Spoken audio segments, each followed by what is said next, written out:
Good morning mga kanegosyo, panibagong araw, panibagong buhay na naman po. Kape po tayo mga kanegosyo. So ayun mga kanegosyo, kailangan natin magkilos. Siyempre tuwing umaga, ang dami nating gawain dito sa ating tindahan. So kagabi hindi muna natin na i-compress, hindi na natin nakapag-refill dito sa mga stock natin. Kaya sa umaga na lang ho natin ginagawa yung mga compressing ng mga items, saka pagre-refill ng mga produkto natin para maganda naman yung ayos ng ating mga tindahan. After natin mag-compress ng mga items at saka mag-refill ng mga paninda natin, so ang sunod naman natin gagawin mga kanegosyo, maglista tayo kasi unang-una kaunti na yung mga stock natin, kailangan natin mamalengke.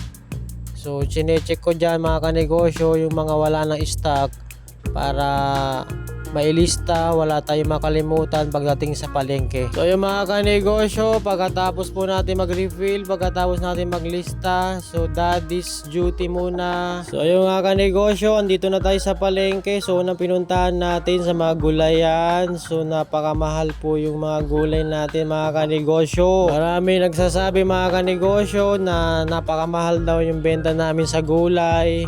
So siguro hindi nila na-experience yung mamamalengke sa palengke, kaya yung presyohan natin kaya hindi nila alam. Akala ng marami kanegosyo ang laki ng patong natin dito sa ating panindang gulay, pero hindi nila alam mga kanegosyo, ang bentahan lang natin yan sa 1 kilo 15 pesos to 20 pesos lang yung patong natin sa mga bawat gulay. So ayun mga kanegosyo, tapos na po tayo mamili ng gulay.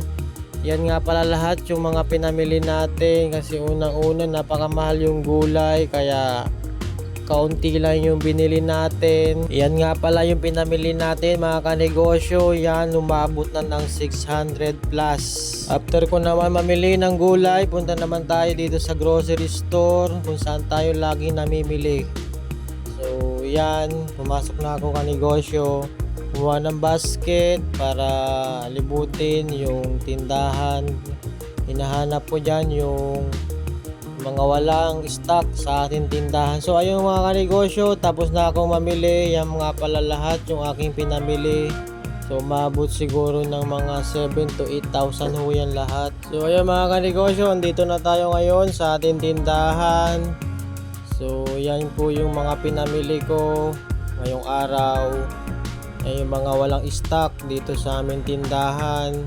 So every other day yung grocery ko, minsan hindi na nasusunod yung every other day, minsan araw-araw, kasi depende rin dun sa stock natin dito sa loob ng ating tindahan. Siyempre mga kanegosyo, kailangan kung may sari-sari store ka, kailangan dapat hindi tayo nauubusan ng stock para si customer may maibenta tayo sa kanila, hindi na sila maghahanap ng ibang tindahan. Pagkatapos natin mag-grocery, ayan, i-display naman natin mga kanegosyo, kasi napakabilis ng ating tinapay ngayon mga kanegosyo, tsaka mga palaman, mga peanut butter, mga mayonnaise, yan po yung madalas na binibili dito sa aming tindahan. Yan po yung fast moving. Pagkatapos natin i-display yung pinamili nating tinapay tsaka mga palaman,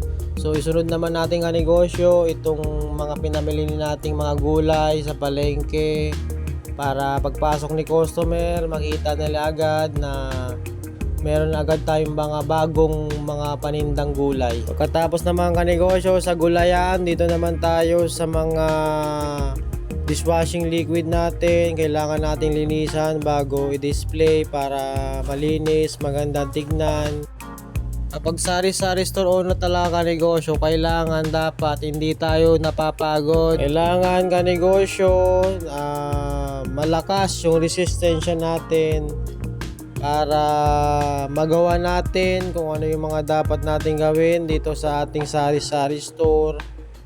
Kailangan talaga matyaga ka kasi una-una hindi talaga nauubusan ng gawain dito sa tindahan natin. So yan mga kanegosyo, after natin mag-display ng ating mga pinamili, so punta naman tayo dito sa presyo ng ating mga paninda kasi una-una ito yung mga bagong product namin na dinagdag dito sa ating sari-sari store para hindi natin makalimutan mga kanegosyo kasi siyempre mahirap pagka hindi mo alam, mahirap kung huhulaan mo lang kung ano yung presyo ng ating produkto. Siyempre una-una malulugi na tayo. I-display ko na rin mga kanegosyo yung ating mga ginrocery kanina sa palengke.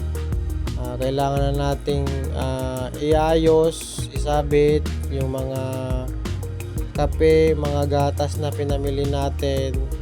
So syempre kahit naman busy tayo, pag may customer, syempre priority pa rin natin sa kanila.